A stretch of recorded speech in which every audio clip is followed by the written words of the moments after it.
Je rencontre souvent des entrepreneurs qui me disent qu'ils sont en affaires pour faire de l'argent. Je suis d'accord parce qu'évidemment, ça, c'est le rêve de l'entrepreneur. Ça, c'est un rêve qui lui est propre, c'est une ambition qui lui est propre. Mais l'entreprise elle-même, il faut la considérer comme un autre être, un individu à part entière. C'est un peu comme un parent.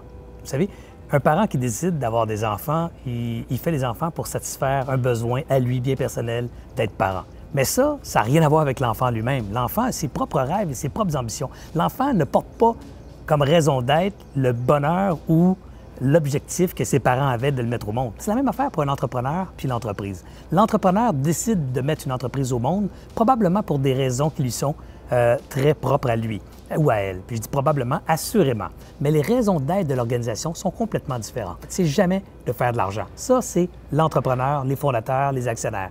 L'entreprise, son rêve à elle, c'est d'aider des clients, c'est d'aider des gens. Son rêve à elle, c'est de faire une différence dans la communauté. Et pourquoi c'est important, cette raison d'être-là de l'organisation? C'est que c'est le filtre de base pour recruter vos employés, vos premiers comme les derniers. Quand on leur demande de joindre dans l'organisation, il n'y a pas grand monde qui a envie de travailler pour une compagnie dont la raison d'être, c'est de faire le plus d'argent possible pour ses actionnaires.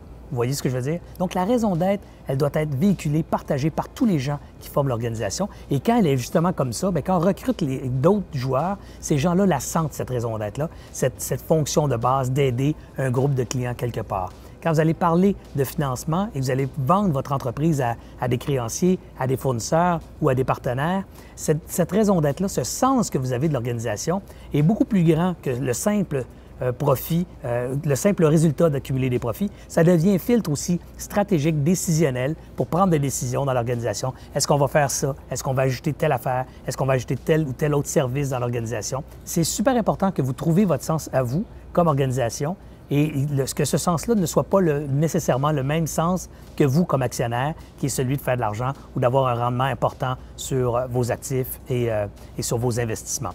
C'est deux champs complètement différents, pareil comme un parent, pareil comme un enfant.